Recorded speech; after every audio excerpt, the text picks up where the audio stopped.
அஸ்ஸலாமு அலைக்கும் வீவர்ஸ். இந்த வீடியோ நாங்கள் பார்க்க போகிறது வீவர்ஸ் இது உங்களுக்கான வீடியோ. இப்போ இந்த வீடியோ நான் பலஸ்தீனை பற்றி தான் பார்க்க போகிறோம். இப்போ பலஸ்தீனுக்கு மேலே இஸ்ரேல் ஏற்கனவே அதிகமான மக்கள் பலஸ்தீனில் இருந்து போயாங்க. அதிகமான மக்கள் காயமும் அடைஞ்சிக்கிறாங்க. அதனை தொடர்ந்து எமன் இருக்கிற அந்த எமன் மக்கள் என்ன செஞ்சாங்க, இப்போ இஸ்ரேல் மேலே தாக்குதலை மேற்கொள்ளக்கூடிய எல்லா ஏற்பாடுகளுமே பண்ணிக்கிறாங்க. இங்கே ஈரான், இப்போது அடுத்து பலஸ்தீன் மக்கள், காசா மக்கள், பலஸ்தீன் போராளிகள் அத்தனை பேருமே நீங்கள் சிரியா வைக்கலாம், லெபனாய்க்கலாம், அத்தனை பேருமே வீரர்கள் என்ன செய்கிறாங்கன்னா இந்த இஸ்ரேல் மேலே தாக்குதலை கொண்டு வரதுக்கு மேற்கொள்ளலை அவங்க மேற்கொண்டு வந்துக்கிறாங்க.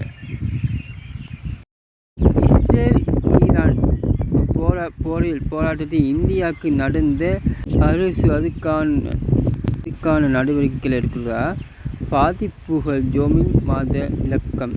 இப்போ ஈரான் இஸ்ரேல் போரில் இந்தியாவுக்கு என்ன பாதிப்பு ஜோமின்ஸில் நடந்தது, அரசு அலுவலக புகார்களின் மீது நடவடிக்கை எடுக்கப்படுகிறதா, தலைவர் செயலாளர்கள் நாம் முகுந்தனா இறந்தவுடன் தமிழ்நாட்டு அரசு அலுவலகங்களுக்கு பெறப்படும் புகார்களின் மீது உத்தேகமாக நடவடிக்கைகள் எடுக்கப்படுகின்றது.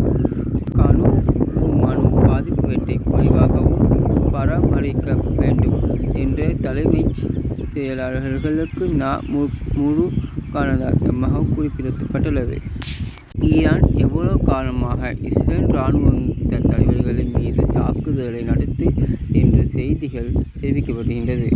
கிலியா பகுதியில் உள்ள காட்டுப்பகுதிகளின் மையானத்தில் தாக்குதல் ஏற்று குறிப்பிடப்பட்டுள்ளது என்று ஈரான் இஸ்ரேல் மேல் தொடர்ந்து தாக்குதல்களை ஏற்படுத்தி கொண்டு வருவதனால் மத்திய கிழக்கு நாடுகள் பாதிப்புகளுக்கு உண்டாகிறது. இந்த போரினால் இரு நாடுகளுக்குமே பெரிய அபாயங்கள் ஏற்படுத்தக்கூடிய மூலங்கள் உண்டாகிறது. இதனைத் தொடர்ந்து இஸ்ரேலின் பாதுகாப்புகளுக்கு அமைப்பை அருகில் மீண்டும் மீறி ஈரான் ஏவுகணைகளை இஸ்ரேலில் தாக்கிய தொடர்ந்து இரண்டு நாளை 100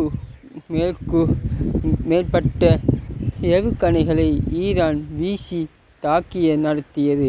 இஸ்ரேலின் தாக்குதலின் ஈரான் பதிலடிப்பு.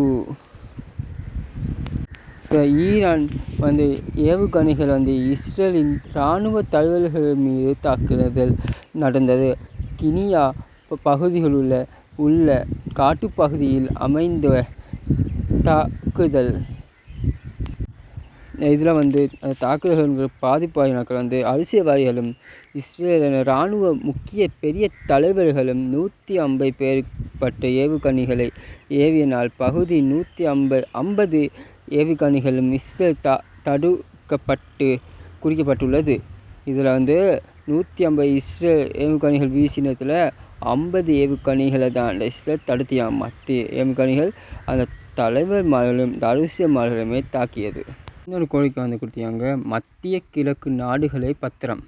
இஸ்ரேல் ஈரான் மேலே தாக்குதல் நடத்தியது. இது மத்திய கிழக்கு நாடுகள் பத்திரமாக நிலையில் இஸ்ரேலில் ஈரானின் அணு ஆயுதங்களை மற்றும் இராணுவ முகாமையத்தை குறித்து வைத்து தாக்குதலை இதனால் பாதிப்பான ஈரானின் டோலி அனிக் நகரத்தில் குறித்து வைத்த ஏவுகணைகள் வெளியே இந்த தாக்குதலில் ஈராகிறது.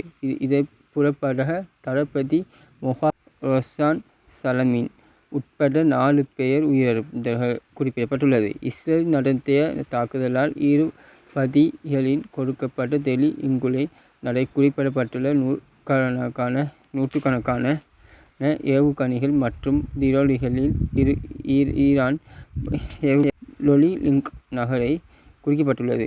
நூற்றுக்கணக்கான ஏவுகணைகளை மற்றும் திரோலிகளை ஈரான் ஏவுகணைகளை இஸ்ரேலின் அயமுன் டோப்பான் பாதுகாப்பு அமைப்பை மீது ஈரான்.